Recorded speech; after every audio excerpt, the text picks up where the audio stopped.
Hello everyone and welcome to this week's behind the scenes devlog video, and this week I'm going to be adding a lot more optimizations into the Equilinox engine, a lot of stuff to do with level of detail, a lot of stuff with Frustum culling and just general code tidy ups, and also I'm hoping to add a couple more animals into the game this week because it's getting a bit boring just having the sheep, so hopefully I can add a few more animals this week as well.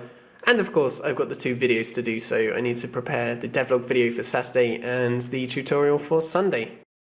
So to start off the week, I've got quite a bit of code to tidy up because at the end of last week I was rushing to implement quite a lot of things before the devlog video, so there's a lot of messy code that I need to go through and redo, and I've been doing some of that this morning. And also I've been tidying up the renderer code and putting all the water rendering stuff into its own class, again just to make the code look a little bit tidier. Next up today, I've been working on making the number of vertices in the world's terrain not based on the number of chunks in the world, because previously each terrain had a set number of vertices, and then changing the chunk count would change the number of terrains in the world and would therefore change how high or low poly the world was.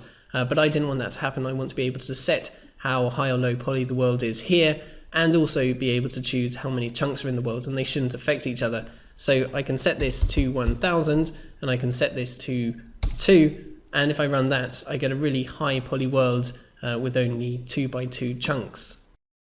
Next up today, I've been improving the way that I calculate how far a chunk is away from the camera, and I need to do this to work out whether the small entities in a chunk are far enough away to not have to be rendered. And previously I was just doing this by taking the distance from the center of the chunk to the camera, but I wanted to change it a bit so that I get the distance from the camera to the nearest point on the chunk. So if the camera's in one of these corner regions, then it just gets the distance from the camera to that corner of the chunk. And if the camera's in one of these edge regions, it gets the distance from the camera to the nearest point on the edge of the chunk. And if the camera is in this region, so directly above the chunk, then it just gets the distance from the camera to the point directly below it on the chunk, and this gives a slightly more accurate value for the distance of the chunk away from the camera. To finish off today, I just wanted to have a go at redoing the Frustum culling code that I implemented last week because I wasn't very happy with how I did it, and I think I made a few mistakes as well. But before I get started with that, I'm just going to have some dinner. It is nice and early on Tuesday morning. I've just had a bit of breakfast, made myself a banana and strawberry smoothie, and today I'm going to be working on more stuff to do with Frustum culling. It is 11:15 and I've just finished redoing the Frustum code. So this class here represents a view Frustum, and it calculates the 8 positions for the 8 vertices in the view Frustum, and I'm testing that out here by rendering some rotating cubes at those positions. And you can see that that seems to be working pretty well here. Just finished implementing the actual culling code, but I seem to be having a little bit of a problem. If you have a look on the right of the screen here, you can see that the sheep are being culled a little bit too early, and that's actually happening on all sides of the screen, on the bottom, the left, the top, and the right. And I'm really not sure why this is happening. It's as if the whole Frustum has been scaled down a bit, but I've gone over the code so many times and all the calculations seem to be fine, so it's a bit annoying. I can actually fix it by multiplying the size of the Frustum by 1.2 something, and that actually fixes it completely, but obviously I don't really want to have to do that. So I did eventually manage to find the problem, and it was that the camera's field of view angle actually represented the vertical field of view angle, so I needed to use that to calculate the height, and then use the aspect ratio to calculate the width of the Frustum, and I thought it was the other way around. Because I thought it was the horizontal field of view angle, but now, as you can see, everything is working perfectly.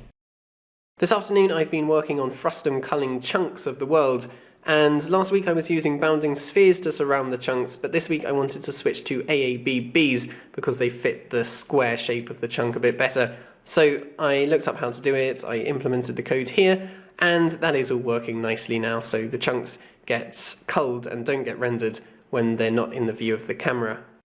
To finish off the day, I've just been going through a few emails and comments, and I also made a new to-do list for the rest of this week, and I will start work on that tomorrow.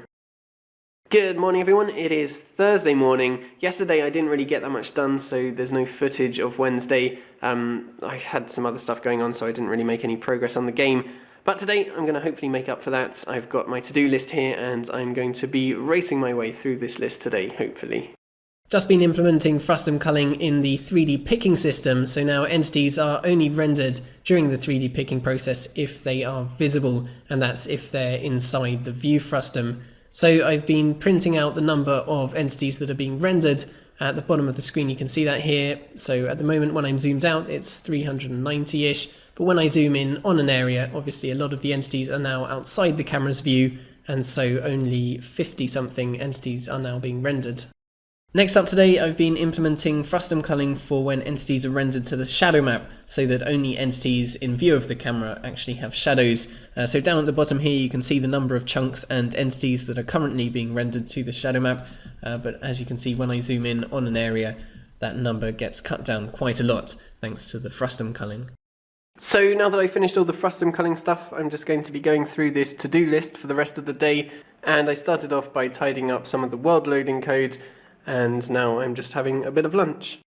So this afternoon I thought I'd have a go at creating a new entity for the game because I was getting a bit bored of just having sheep in the game. So I've created this new animal. I'm not totally sure what kind of animal it is exactly, but it's a kind of rat-like creature, I guess. And it's not actually going to be blue and purple. These colours are just meant to indicate which areas of the body will have customizable colours in the game. But unfortunately that hasn't quite worked out. I'm not sure why. It seems to be customizing the colours of the tails and the legs rather than the body and the head, so I need to fix that. And also they're bouncing sideways at the moment, which isn't great. But they do start off as babies and then after a while grow up into the adult version, which is something that I haven't tried before with dynamic entities, so I'm happy that that's all working. So I fixed the customizable colour problem with the rats, and that's all working fine now, but I just tried the breeding mechanic with the rats, and I've come across a rather strange problem, which is when they die, they turn into tiny floating rats, and then just kind of stay there, which is rather strange, and I don't really have any idea why that's happening at the moment. Just managed to fix the issue with the dead rat babies. The problem was that the baby model wasn't being removed from the scene when it turned into an adult, and then when the adult died and the adult model was removed from the scene, it left behind the baby model. So I fixed that, and that's all working now, and now I really need to get back to going through this to-do list.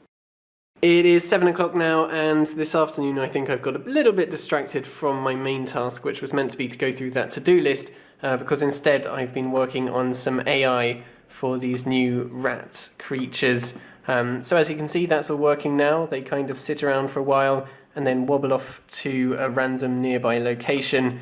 But it has shown me that there's a little bit of a problem with terrain collision detection still, and it's not quite as accurate as it could be, so I'm going to try and work on that later this evening. It is 10 o'clock in the evening now, and I'm still trying to fix the bug with the terrain heights. I actually went through all of the code for calculating the heights, and I redid it all. I went through all the calculations, made sure they were all perfect, and I was pretty happy with that, but I'm still having trouble here. If I just put this rat thing in the center here, you can see that it goes under the terrain here, and you can see I've been trying to place flowers to try and work out what's going on. And I think I've got an idea now, so I'm going to try again and fix this. So after a lot more work and a whole load more flower placing, I finally worked out what the problem was, and I have fixed that. So the terrain collision detection is now working as it should be. So you can see these little rat creatures are now correctly colliding with this mountain here. It is Friday morning, and today I'm going to continue going through this to-do list, and I also need to start this week's videos because I've got the devlog video to do for tomorrow and a tutorial to do for Saturday. So it hasn't been the best morning today, and I haven't really got much done because unfortunately the sink in my kitchen has somehow got blocked, and I've spent the whole morning trying unsuccessfully to fix that. But I did manage to get one thing done, which was making dynamic objects like animals fade out when the camera gets far enough away from them, just to help speed up the rendering. So that's basically going to be it for programming this week, because for the rest of the week I just need to work on this week's videos. And this afternoon I'm working on this week's behind the scenes devlog video. So that is it for another week of development. Next time I'm going to be working on biomes and the entity system, especially the breeding mechanic, because I really want to finish that off once and for all next week. But yeah, thank you guys very much for watching this video. Do subscribe if you haven't already. Have a fantastic week, and I will see you all next time.